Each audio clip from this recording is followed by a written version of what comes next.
ani pasial na may ani atil peglo puisi lo hiya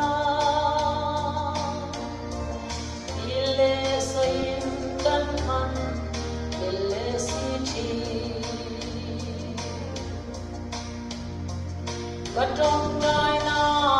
chuan hei Thune na le na Yesuan chan hi Aro re tin re nga kaloma Athu ang ni zero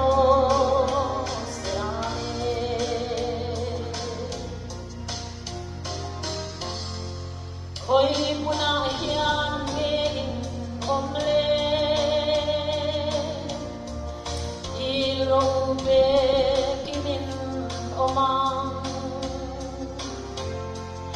in dil chu theng to ngai ru in dil ma po in ka chang to cheu Katong nai na chuan hei Thune na le na Yesuan chan hi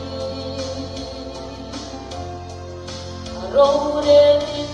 re nga kaloma Athu ang